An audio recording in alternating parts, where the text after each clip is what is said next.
Oke, halo guys, welcome back to Korea Meet bersama orang Korea yang medok. Oke, di video kali ini aku mau menjelaskan kenapa Presiden Korea ini berakhir sampai kayak ditangkap dan juga ditahan. Tapi jujur, ini satu kejadian yang di Korea sendiri sangat banyak opininya. Ada yang bilang ini salah, ada yang bilang patut ditangkap. Jadi setiap pihak itu memiliki alasannya masing-masing dan juga kita sendiri nggak tahu mana yang benar karena kasusnya ini masih belum tuntas dan ini sungguhan sangat-sangat ribet karena terlalu beda opini antara yang di sini sama yang di sana gitu. Tapi yang pengen kita tahu kan sekarang kenapa Presiden Yoon Suk Yeol ini sampai ditahan ya toh? Itu yang menjadi pertanyaan. Awal mula dari semua keramaian ini itu berawal mula dari tanggal 3 Desember tahun 2024. Mungkin yang masih ingat. Nah, waktu itu Presiden Yoon Suk Yeol bilang kalau Korea memasuki fase darurat militer. Ini adalah kunci dari semua keramaian saat ini. Sekarang kita perlu mikir juga kenapa Presiden Yoon Suk Yeol waktu itu memutuskan untuk melakukan darurat militer. Kalau misalnya Polo nonton video fullnya, mungkin banyak hal-hal kecil yang bisa ditangkap juga, tapi kalau dirangkum ada 2 poin besar ini. Yang pertama, ada pihak pro komunis ataupun pihak pro China ataupun pihak pro Korut yang udah masuk ke dunia politik Korea dan ini mengakibatkan negara Korea semakin rusak. Yang dimaksud dengan pihak pro komunis di sini bisa negara China, bisa juga Korea Utara. Oke,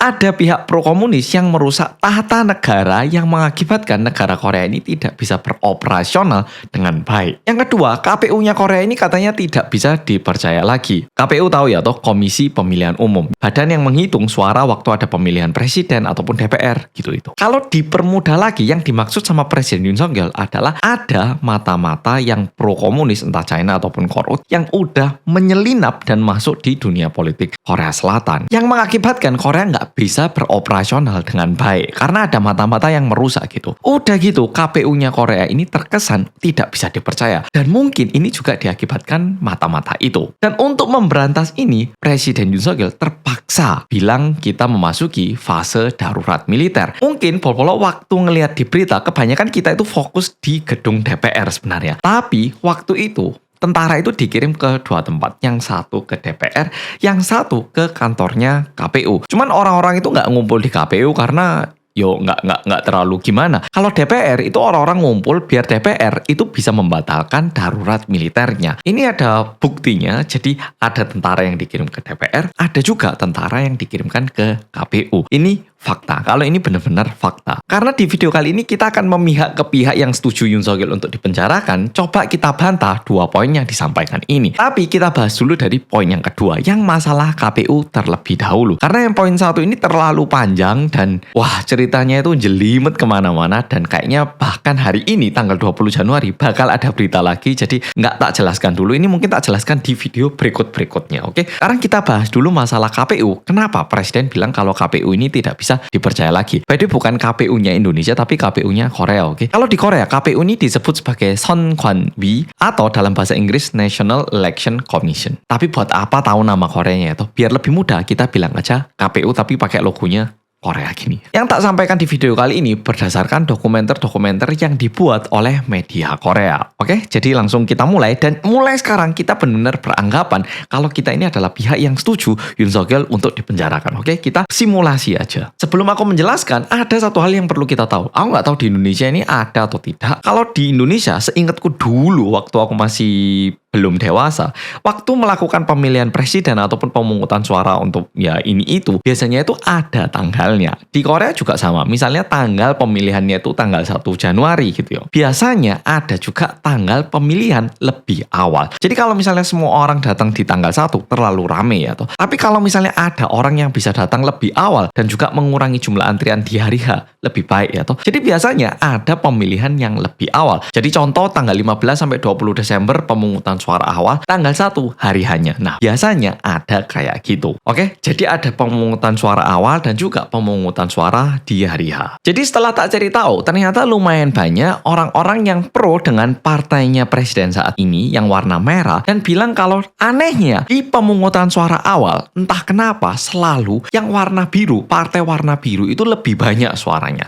Tapi di hari H, mesti yang lebih banyak itu yang warna merah. Dan ini juga lebih mencurigakan karena ada persentase persentasenya. Biasanya di pemungutan awal yang biru ini lebih tinggi sekitar 10-13%. Padahal di hari H kalah. Mungkin waktu Pol-Pol dengarkan ini ada yang mikir, loh Mas, salah. Tapi kok ngapain Presiden Yoon Suk Yeol mempermasalahkan ini? Kan dia jadi presiden ya toh. Kalau misalnya orang yang bernama Yoon Suk Yeol ini ternyata kalah di pemungutan suara, lalu dia mencurigai KPU, masuk akal. Lah ini loh dia jadi presiden, ngapain dia curiga? Iya, ini aku sendiri juga aneh, tapi Presiden Yoon Suk Yeol bilang kayak gini, seharusnya dirinya itu menang dengan jumlah suara yang sangat jauh, kayak perbedaannya itu minimal 10% katanya. Tapi di saat pemungutan suara sebenarnya, Yoon Suk Yeol ini cuma menang dengan perbedaan 0,73% yang menurut dirinya ini agak aneh dan kemungkinan ada rekayasa ataupun manipulasi data di balik KPU ini. Dan bahkan pada tanggal 12 Desember, jadi tanggal 3 Desember melakukan darurat militer, lalu beberapa hari setelah itu pada tanggal 12 Desember, Presiden Yoon Suk Yeol ini sempat mengupload satu video lagi ataupun menyampaikan satu pesan lagi melalui bentuk video gitu. Dan di situ Presiden Yoon Suk Yeol bilang kalau KPU ini tidak mau bekerja sama dengan Badan Intelijen. Presiden Yoon Suk Yeol bilang kayak gini, setelah Badan Intelijen memeriksa sistem keamanan KPU,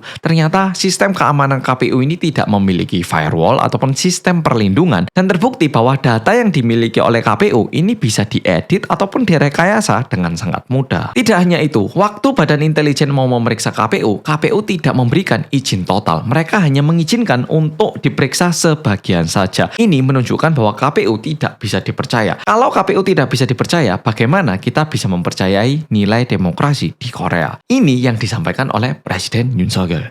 By the way, lighting yang sini tiba-tiba baterainya habis, tapi harusnya nggak apa-apa, jadi kita lanjut. Oke? Sebelum kita lanjut ke poin berikutnya, biar lebih mudah kita rangkum dulu. Jadi pertama, ada pemungutan suara awal yang sedikit mencurigakan. Yang kedua, KPU ini terkesan agak korupsi atau udah nggak bisa dipercaya lagi. Dari dua poin itu, untuk poin yang pertama, ini agak susah untuk dibahas karena nggak semua daerah itu kayak gitu. Misalnya di antara 200 tempat, cuma 17 tempat yang menunjukkan data seperti itu.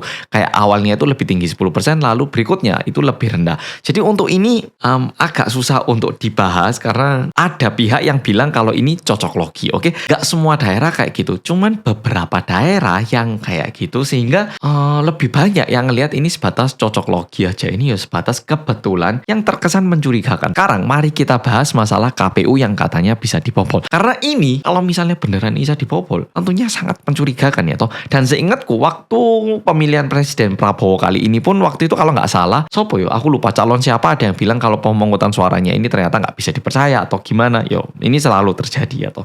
Nah, tapi mari kita bahas KPU-nya Korea. Apakah KPU-nya Korea ini benar-benar bisa dibobol? Jadi benar, di bulan Juli tahun 2023, Badan Intelijen Korea itu pernah melakukan kerjasama dengan KPU untuk ngecek apakah KPU ini bisa dihack atau tidak. Dan setelah diperiksa oleh Badan Intelijen, yang disampaikan oleh Badan Intelijen adalah sebagai berikut. Pertama, kalau hacking terjadi, suara yang tidak ada itu bisa dibuat ada, alias rekayasa pemungutan suara ini bisa dilakukan. Yang kedua, kertas pemilihan suara bisa diakses dan juga bisa di-print sebebas mungkin. Yang ketiga, password yang digunakan oleh KPU adalah password simple kayak 1, 2, 3, 4, 5 yang membuat proses hacking menjadi lebih mudah. Yang keempat, ada jejak dihack oleh Korea Utara. Nah, ini yang sebenarnya paling mengerikan ya toh. Oke, ini yang disampaikan Badan Intelijen dan setelah aku denger ini, loh, ini caranya yo KPU bahaya iki. Yo mosok iso aku percaya mbek KPU misalnya wis iso dihack kok ngene.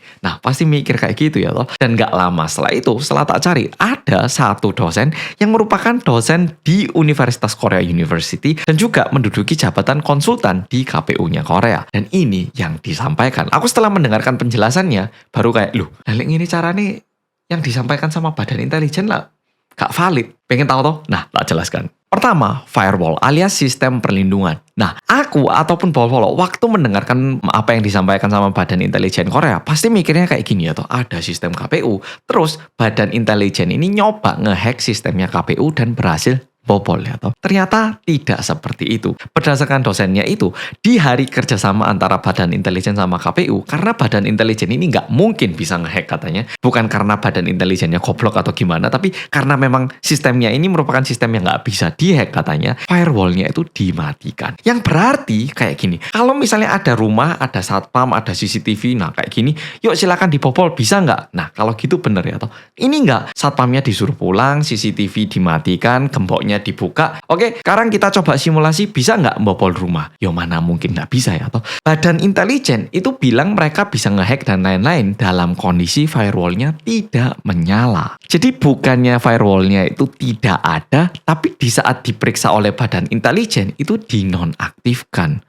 Aku yo bingung, dilakukan dalam kondisi firewall dimatikan. Tapi kalau berdasarkan dosennya, kalau misalnya firewallnya nggak dimatikan, itu nggak bakal bisa dihack. Jadi pokoknya itu poin nomor 1. Yang kedua, ini yang paling mengerikan. Ada jejak pembobolan dari Korea Utara. Wah, ini paling medeni ya toh. Nah, untuk ini juga agak berbeda ternyata. Nah, ini agak mengerikan. Aku pun pertama mikir, loh, tadi katanya kan sempat dibobol sama ada jejaknya ya toh. Ternyata juga ada penjelasannya. KPU itu memiliki 2 jenis sistem. Sistem intranet, internal gini. Yang satu sistem internet. Jadi data-data penting kayak data-data pemungutan suara ini semua disimpan di server intranet yang tidak terhubung dengan luar. Jadi yang ini nggak bakal bisa dihack karena nggak nyambung sama internet. Kalau misalnya HP nggak ada internet, nggak bisa dihack ya toh. Nah sama kayak gitu.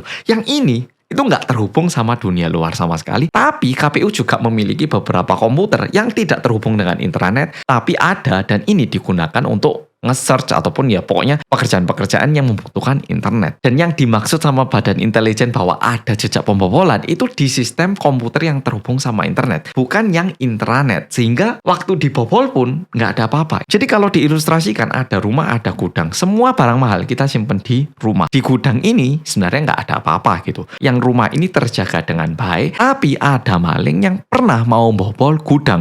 Tapi di gudangnya ini nggak ada apa-apa misalnya. Jadi memang Korut pernah mau bobol, tapi yang dibobol bukan sistem yang sini, tapi sistem yang beda. Tapi masih ada poin nomor 3. Loh, tadi kan bilang kalau KPU itu cuma mau diperiksa sebagian, nggak sepenuhnya. Nah, untuk ini ternyata KPU itu memiliki 6.400 komputer, tapi badan intelijen pun nggak bisa memeriksa semuanya ya toh. Sehingga yang diambil itu sebagian, cuma 317 komputer. Sehingga badan intelijen pun waktu membacakan hasil pemeriksaan mereka bilangnya cuma memeriksa sebagian. Dan ini memang agak lumayan normal, karena kalau kayak pabrik ya, kita ngecek quality control pun setauku itu nggak semuanya diperiksa dari 1 sampai produk yang ke 10.000, tapi di antara 10.000 ini beberapa diambil secara random dan dilihat ada nggak kerusakan, dan kalau nggak ada dianggap aman. Biasanya kayak gitu, sehingga yang lebih tepat itu bukannya KPU nggak mau diperiksa secara keseluruhan, tapi badan intelijen yang mengambil sebagian saja untuk diperiksa. Nomor 4, manipulasi pemungutan suara. Aku juga mikir, ternyata sistemnya nggak kebobol, tapi ternyata waktu pemungutan suara terjadi kecurangan misalnya. Nah, kita sendiri pasti curiga ya toh. Tapi hingga saat ini sebenarnya itu udah banyak banget mau partai politik, badan ataupun seseorang yang mengunggah masalah ini ke pengadilan sebanyak 216 kali. Tapi hingga saat ini nggak pernah pengadilan itu mengiyakan kasus seperti ini karena nggak ada buktinya katanya. Jadi sebatas kayaknya mencurigakan tapi nggak ada bukti. Kayaknya ini aneh tapi dicek juga nggak ada bukti. Jadi nggak cuman kali ini, sebenarnya udah lebih dari 200 kali ada orang yang bilang kalau pemungutan suaranya ini agak aneh dan mencurigakan. Tapi hingga saat ini pengadilan itu nggak pernah lihat ada bukti ataupun suatu hal yang bisa membuktikan kalau terjadi manipulasi. Udah gitu, waktu melakukan pemungutan suara, PNS yang mindahkan kertas gini nih ya toh, itu ada 700.000, sekitar 700.000 PNS yang bekerja. Lebih tepatnya 699.000 sekian-sekian orang, tapi 700.000 orang yang bekerja udah gitu dipantau CCTV, ada polisi yang menemani dan juga selalu dijaga. Nggak mungkin kalau misalnya hasil pemungutan suaranya ini dimanipulasi.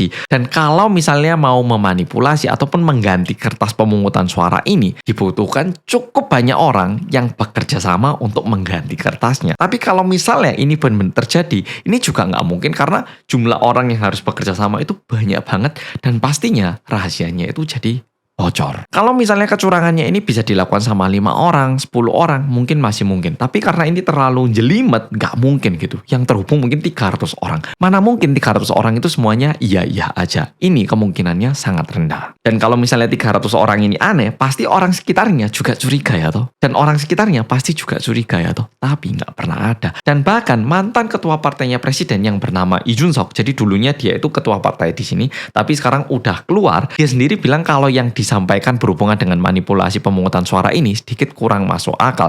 Dan bahkan hingga saat ini nggak ada buktinya juga. Dan setelah tak cari-cari, sebenarnya dari partai politiknya presiden sendiri pun lumayan banyak anggota-anggota yang ngerasa sejauh ini loh kita udah mencurigai banyak hal tapi memang nggak pernah ada bukti. Jadi terkesan ya mungkin sebatas pemikiran kita aja. Dan yang pernah mencurigai hal ini nggak cuma dari partai politiknya presiden, tapi juga dari partai politik oposisi dan juga dari berbagai pihak. Tapi hingga saat ini 216 kali nggak pernah diterima sama pengadilan sama sekali. KPU. Ya kalau dirangkum keramaian berhubungan KPU yang gede-gede itu sebatas ini. Oke, jadi video opini dari pihak yang setuju untuk Yoon Seok-yeol dipenjara mungkin sampai di sini. Di video berikutnya tak jelaskan bagaimana opini dari pihak yang nggak setuju kenapa Yoon Seok-yeol nggak boleh dipenjara dan juga apa masalahnya. Oke, jadi ini bakal tak bahas. Tungguin. Ya, semoga tak upload secepat mungkin.